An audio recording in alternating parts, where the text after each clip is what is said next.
Hi, welcome everybody. I see you, some of you saying good morning, some of you saying good evening. So good to see everyone from all different parts of the world. I'm based in the UK, so it's afternoon for me here. Great. So we've got a topic today, which you can see here, which is about collaborative road mapping according to TOGAF 9. So I'm going to go through some slides. I'm hoping to take sort of maybe 35 to 40 minutes for the slides, and then as Simon explained, put your questions in the Q&A window. Simon obviously keeps an eye on that, and then at the end he'll ask as many as we can to get through. I think we've kind of got an hour allocated, so we'll see how we go. But don't be shy of putting questions in there. I'll keep an eye on it. If anything comes up that seems to be topical, I'll try my best to answer it there and then as I'm going through these slides. Okay, let's get started. So a couple of sort of just obligatory slides just to sort of position who I am and where I come from. So I work for a company called Avolution. We're a spin-off from the University of Technology in Sydney, which is kind of the leading tech uni in Australia. We were started about 15 years ago now, and the research group there was all about using architecture, certainly as we know it, so system architecture, software architecture, enterprise architecture, as techniques to support the engineering of large-scale systems. So we sort of cut our teeth back around the turn of the century. I helped to co-author some of the standards that you may be familiar with, so IEEE standards, ISO standards, and indeed TOGAF and ArchiMate.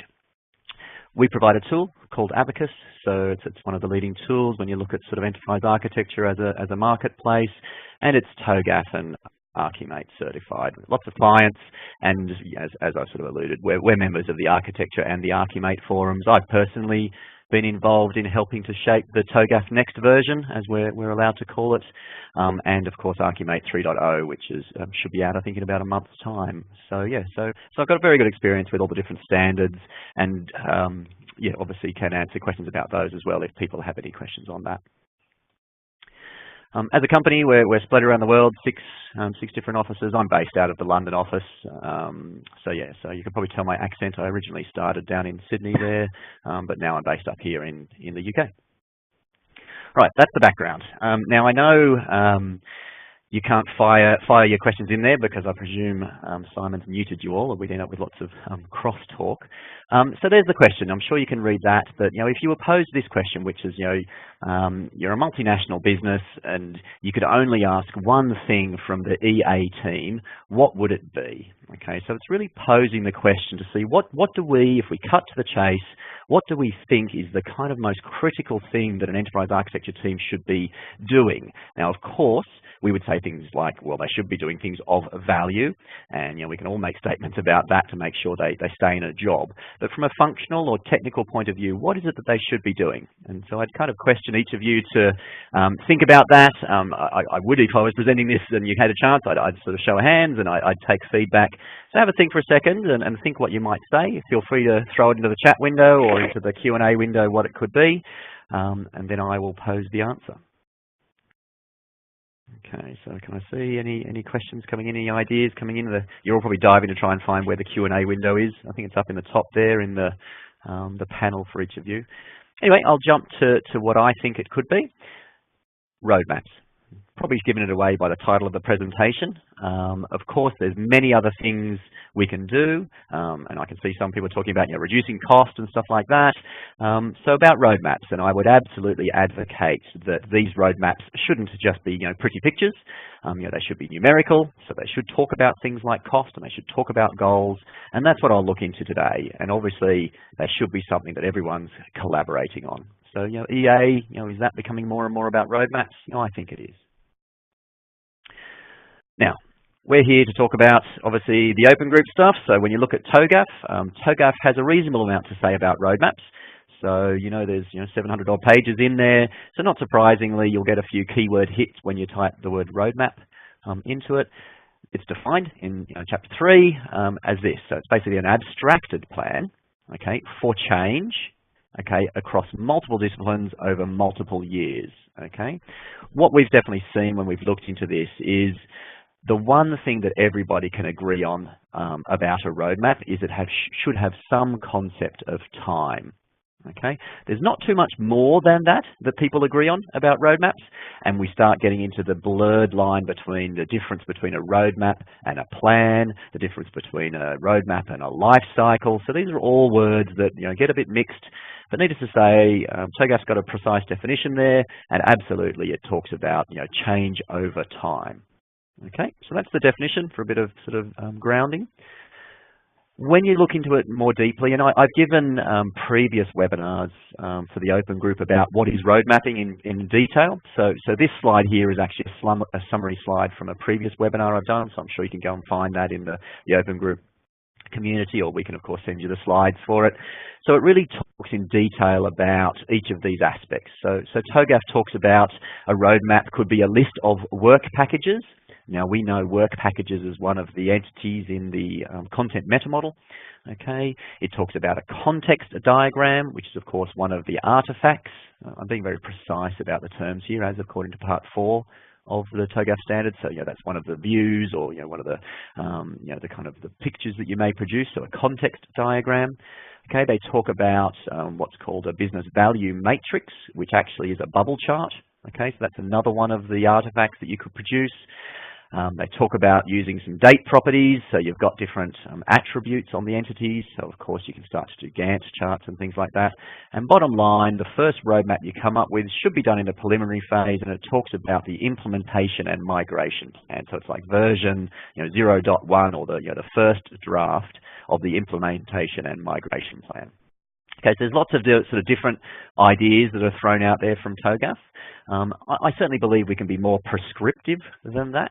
Okay, so we've done a fair bit of work to try to tie these together into a similar or a cohesive set of things. So that's what I'll just summarize here. This is a whole slide deck that I've done before, so go and grab that if you want more details on any of these. I will give a quick summary of each of those in the next couple of slides, but we really talk about there being 4 types of roadmap. Okay, so I don't necessarily mean that these are in kind of levels of maturity. One is not necessarily more valuable than another. Each of them are just different ways of telling a story, or convincing or communicating a story over time. Okay, remember, time is the one concept that these things all have in common. Otherwise, they are quite different. So the first one is what we talk about as tagging with recommendations and doing heat maps.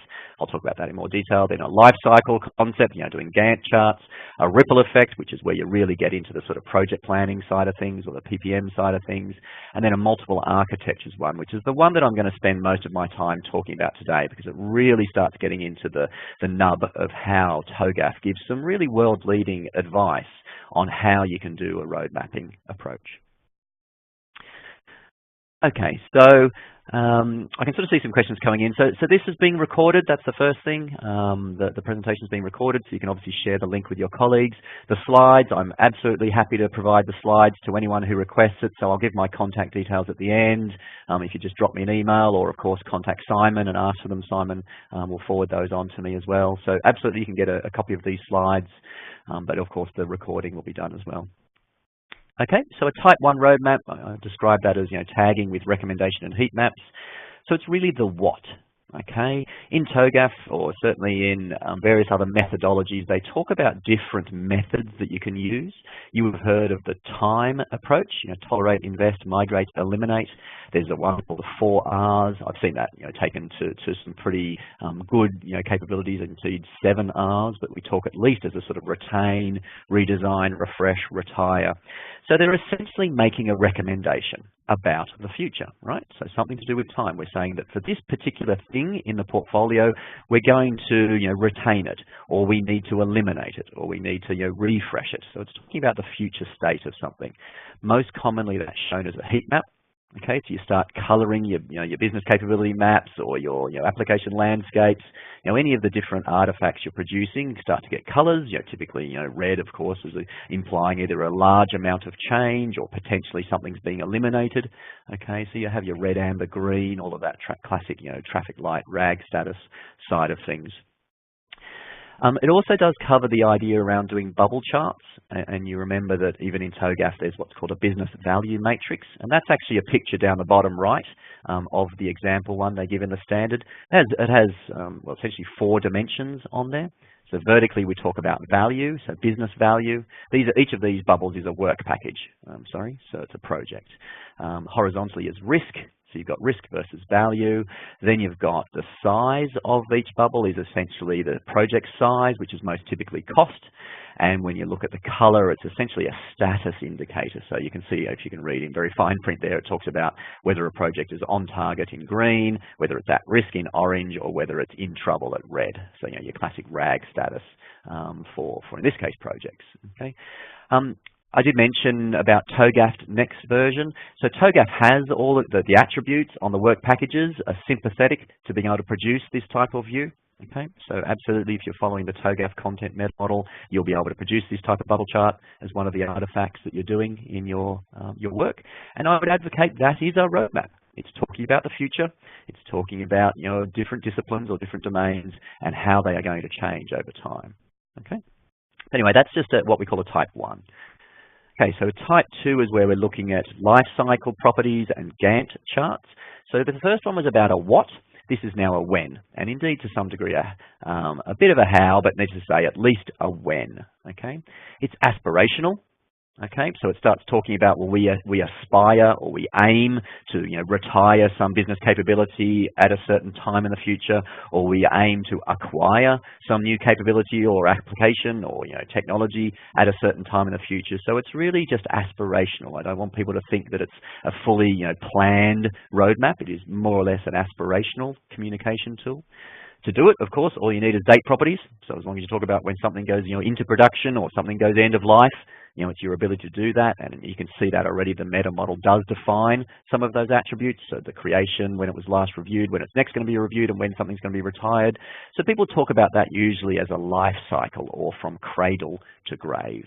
Okay, so there are different ways of talking about the life cycle of something. You're going through some sort of procurement phase, into live status, through to sunset, through to retirement. Okay, so all those different ways of thinking about the life cycle of something.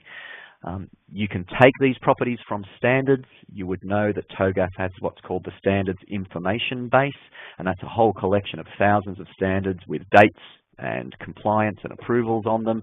So again, you can start to inherit those dates from something like a standards catalog.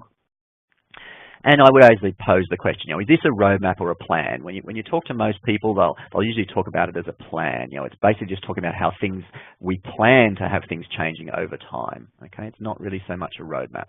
But either way, that's absolutely something that could be under the context of a roadmap, and we talk about it as a type 2 roadmap. A type 3, which is essentially what we're calling like a ripple effect or a dynamic roadmap. This is very much the how. So this is where you specify the work packages, okay, that you're planning to execute. It's absolutely cutting across, project portfolio management, so classic PPM work, where you start to do, your PERT charts. So I'm sure any of you who've used Microsoft, project, know what I'm talking about.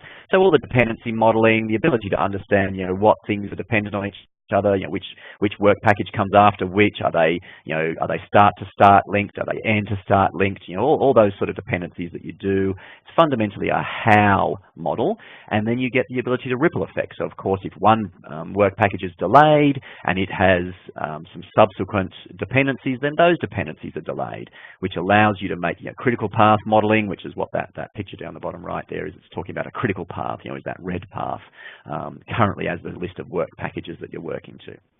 Okay, so that's the sort of type 3 or a ripple effect way of doing road mapping. It's very much about PPM work. And the last one, which is the one I'm going to spend a fair bit more time on, is this one where we're calling a multiple architectures roadmap. Okay, so the idea here is you've got this concept of having a current state and then any number of transition or intermediate states and then a target state. Now, of course, you may have multiple target states because you're looking at different options for the future and you want to trade off these different options against each other.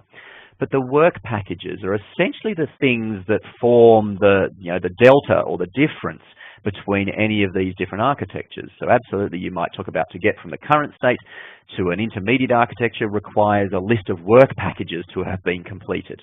Okay, so they functionally or structurally describe the difference between two architectures, not necessarily the gap, and there's gap analysis defined in TOGAF. So it's not necessarily the difference functionally between the two, it's the thing that executes or delivers that difference. Okay, so that's what the work packages are. And as you saw before, that list of work packages forms the implementation and migration plan. Okay. And I'd obviously say, look, it all sounds a bit complicated, so I'll try my best now to simplify that and explain that, because TOGAF has a lot of information to try to help you walk through this concept of this, what we call multiple architectures, which is absolutely what I'm saying here. So how does TOGAF help us do that? Okay, again, this doesn't have to be too daunting. TOGAF has many, many pages, 700 odd. So as long as you know the right things to search for, the right chapters to find, or you of course paid attention in your TOGAF course, you'll be doing fine. Okay, so here we go. Let's have a look at a bit of a summary of where TOGAF can point you in the right direction for doing this type of road mapping. There's 3 terms. So you can kind of bash it out into your PDF version of the TOGAF standard. Architecture landscape, I'll explain each of these: continuum and partitioning. Okay, they're the 3 main terms, or the 3 main sections that you're going to want to look at, and I'll give you a bit of a crash course in it here today. Architecture landscape. Okay, so that picture on the left is a way that it's described. It essentially is a concept that lives within an architecture repository.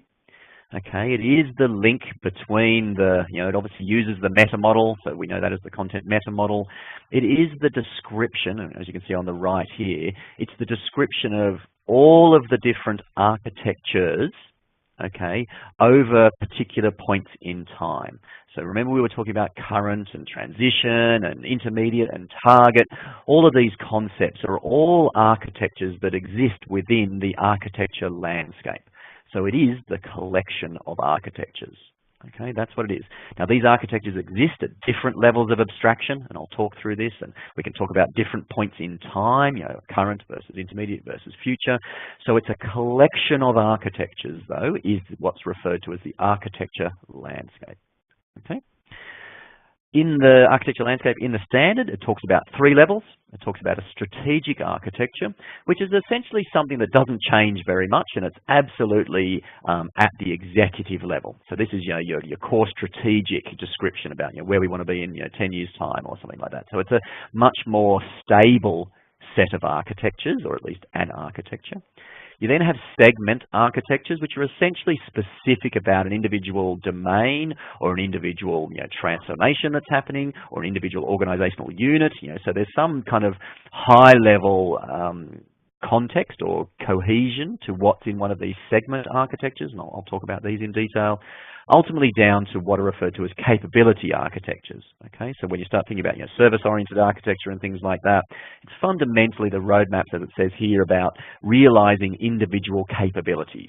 So, whether that's a CRM capability or a wealth management capability, it's the individual functions or capabilities that an organization can deliver. Okay, so roadmaps around that. And they could be technical capabilities too. They don't have to be just business capabilities. So definitely at a technical or a business level.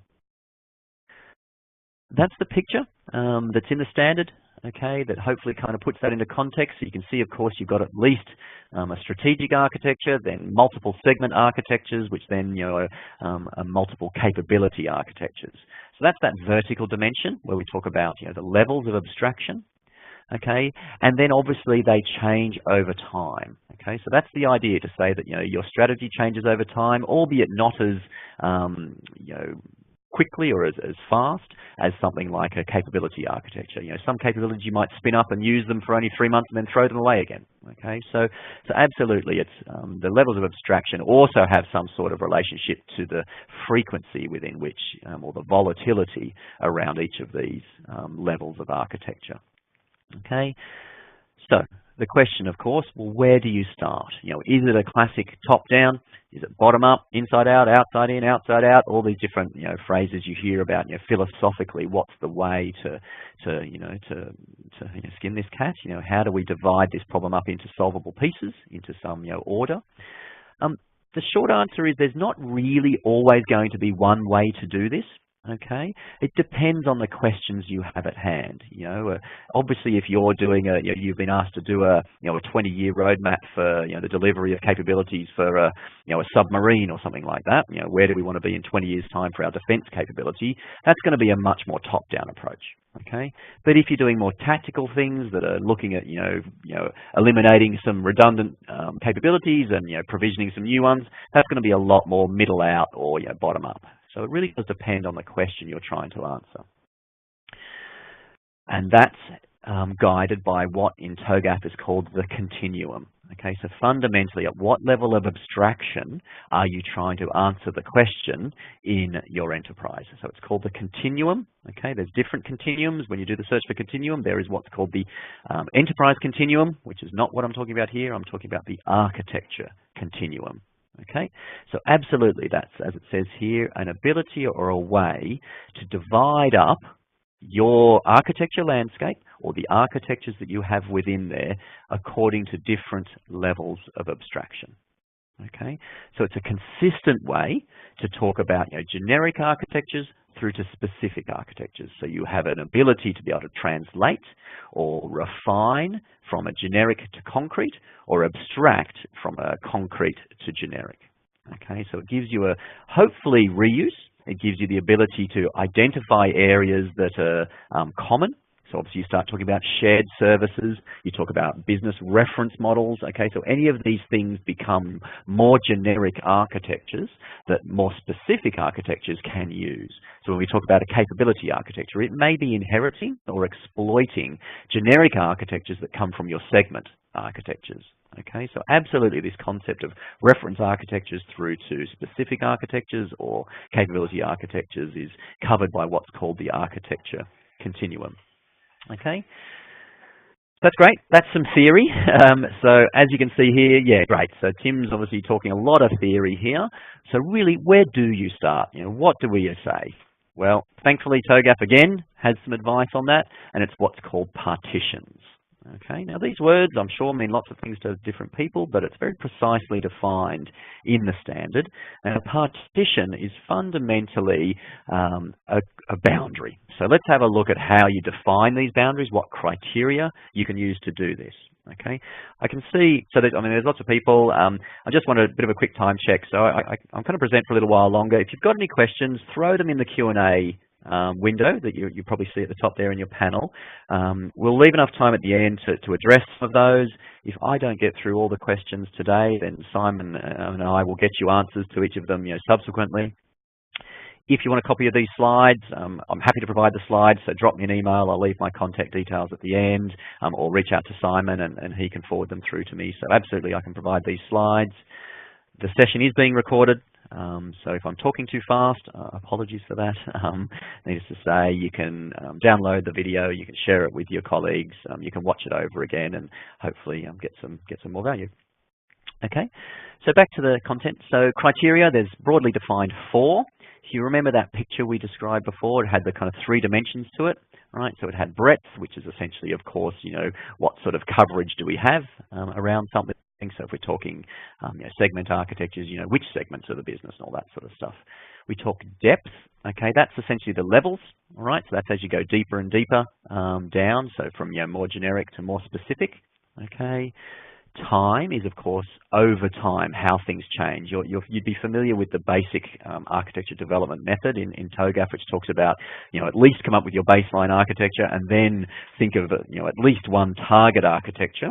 Okay, so that's where you're talking about, of course, how things change over time, but basically the concept of these multiple architectures existing in points in time and them linked together to form what I would certainly call a roadmap.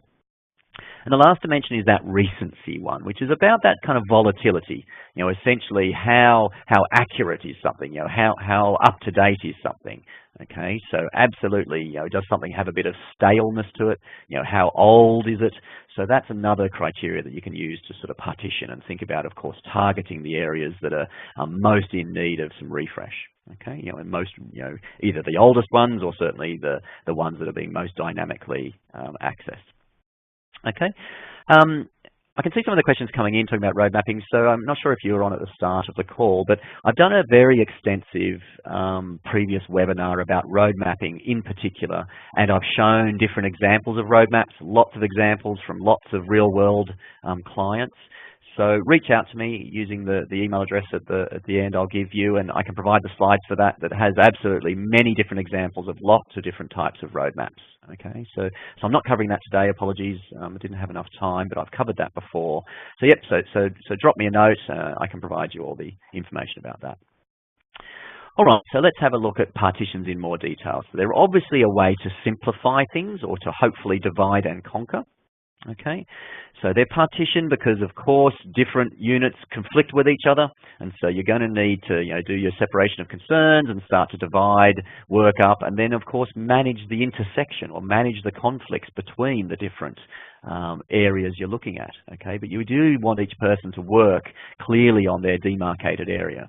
Okay, so that's absolutely it. People need to work on different elements at the same time. Okay, partitions, it's a classic, divide and conquer approach, so it shouldn't be a surprise to anyone. It's just called partitions in TOGAF. Okay. So when we look at the allocation of partitions, okay, where we start to remember that diagram we had, and we had the way in which we segment essentially the architecture landscape into different architectures. There is at the top there again the enterprise or the strategic architectures. There's then segment architectures and finally capability architectures. So the idea, of course, is that you're trying to chunk it up into solvable pieces. So these different partitions are hopefully what you then allocate to the different project teams and the different portfolio teams to work on. Okay, so that's how you partition, of course, your architecture landscape into different architectures. Okay, so you look at those criteria, those partitioning criteria, those ones about breadth and depth and time and recency. You use those types of criteria to partition. And again, there's no fixed answer. It depends what type of analysis you're doing. It depends what roadmap you're exploring, but absolutely it gives you some firm guidance, which I've only skimmed the surface here, on how you can partition the architecture landscape into collaborative models. Okay, because that's the fundamental thing here. We're trying to divide this up into a globally distributed team so that they can each work on the different areas, but then of course you can bring those back together into a cohesive, consistent whole. Which is really the next thing I'll get on to, which is, okay, so if we're going to partition and absolutely do that during the preliminary phase, so you're going to decide on obviously your organizational structure, you're going to look at the responsibilities and the relationships between each of them and partition the architecture landscape into different areas or different architectures for each of these teams. You need to do that very early, i.e. the preliminary phase, before you even get into the crop circles. I don't know if you remember your ADM picture, this is obviously up above. So before you even get into it, of course, you need to do that first bit of planning to chunk this up, to divide it up into manageable parts. And that's what all the partitioning can help you do. And as I alluded to, there's a real risk here. Obviously you don't want to divide too far, but you're going to divide, so there's a real risk of what is referred to as fragmentation. Okay, if you end up with hundreds of different architectures, okay, and everyone seems to be treading on each other's toes, and it's not well partitioned and not well segmented, you're going to have, well, certainly a lot of problems. But needless to say, even when you're coming to try to reconcile what's been done, you're going to have to manage the integration of each of these work pieces together into a whole. So there is a whole lot of guidance about that, about how do you integrate the different architectures back together, okay, into a consistent whole. Okay, and the standard gives you lots of guidance on that about doing that. Okay, so you're integrating across again, so you across the breadth that you've looked at. So again, how do you, if you've divided things up into organizational units or something like that, how do you reconcile that back together? If you've done depth, how do you reconcile the capability architectures back to the segment architectures up to the strategic architecture? So there's guidance on how to manage that back together again. And absolutely, of course, being sympathetic to the fact that things are changing over time, so you've got that time dimension to reconcile as well. Okay. So Yeah, look, I mean, I don't have time, and I wasn't intending on doing a demonstration today about how you can all do all this with ABACUS. I obviously wanted to position that TOGAF's got a lot of guidance. ABACUS is a TOGAF certified tool. We support this whole approach. It's unique. ABACUS is unique in the market that it allows you to have multiple architectures. Okay, so if I show you the TOGAF screenshot, so there's as you can imagine, it's using our tool set in the cloud. It's a full cloud product, so you can do all of your modeling in the cloud. You can do all your road mapping, all that stuff. So our repository allows you to have multiple architectures, exactly as the architecture landscape would advocate. Okay, it lets you reconcile the differences between those. Essentially you can split and then merge. So you start to look at the synchronization or the differences between architectures, and then how do you synchronize them back together again. So all of those concepts of partitioning can be done. All of the concepts of integration back together can be done with synchronization. So you can always look at how does a target architecture differ from a baseline architecture, and how do I synchronize multiple targets together into one target. So all these abilities to partition and then reconcile it back together again is done using ABACUS's repository with multiple architectures. And as you can see there, we of course support TOGAF, and we support ArchiMate, so no problem. All of that stuff can be done in the cloud. So you can get 30-day trials of the tool. Just go to the website and request that. So yeah, with that, I just want to sort of sum up by saying that there are 4 types of roadmaps we talk about. TOGAF has lots of guidance on that, and lots of good content to go through. You'd hope so with 700 pages, that there's lots of advice there. I've done a presentation before with the open group, so you can go and grab the slides for that. So I've done a presentation before that covers off these 4 different ways that we do roadmaps. Lots of screenshots of examples from real world clients. The open group's got lots of examples. We've put in lots of examples. But yeah, absolutely go and grab that. If you do a keyword search in the TOGAF standard, look for things like architecture landscape, continuum, partitioning. You'll find lots more information about those things. And absolutely, we're sympathetic to those in ABACUS. So go and grab a copy of ABACUS, and yeah, we can help you do all that. That's it. Thank you. I know I'm a couple of minutes earlier than I intended. So that's my contact details. You've got my email address there. Drop me an email. Go to the company's website, avolutionsoftware.com, if you want to go and grab a trial of ABACUS with obviously that TOGAF example and the ArchiAssurance example that we all know. They're all in there. Obviously lots of examples on how to do roadmaps, and lots of examples on these concepts of partitioning and architecture landscapes, and different techniques about how you split architectures and how you merge architectures and reconcile all of that.